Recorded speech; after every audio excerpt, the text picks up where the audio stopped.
মদিনার সবচাইতে গরিব সাহাবী বেলাল রাদিয়াল্লাহু তাআলা আনহু লজ্জাস্থান ঢাকার জন্য শুধু একটা জামা ছিল, গায়ে দেওয়ার মতো কোনো জামা নাই। এই সাহাবীর মতো গরিব কোন সাহাবী মদিনার জমিনে নাই। এই বেলাল রাদিয়াল্লাহু তাআলা আনহুকে বিশ্বনবী ডেকে বললেন, ইয়া বেলাল আনফিক ইয়া বেলাল লা তাখশা মিন যিল আরশি ইকলালা। ও বেলাল, আল্লাহর রাস্তায় দান করো, কারণ আমার আল্লাহর ধনভাণ্ডারের কমতি নাই। সাইয়েদনা বেলাল রাদিয়াল্লাহু তাআলা আনহু সবচেয়ে গরিব। শুনতেছেন, বুঝতেছেন? সবচেয়ে গরিব। ডাউন পার্টটা ঢাকার মতো একটা গার্মেন্ট ছিল, একটা কাপড়, এটা পেঁচায় আসতো, নামাজ পড়তো।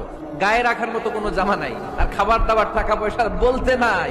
ওই সাহাবীর বিষ্ণু ইসলাম বললেন, আনফিক বেলাল, বেলাল তুমিও দান করো, তুমিও দাও, দানের হাতকে প্রশস্ত করে দাও। আনফিক ইয়া ইবনা আদম উনফিক আলাইক, হে বনি আদম দাও, দিলে আমি তোমারে দেব। যারা দান করে বেশি তাদেরকে দেয় কে?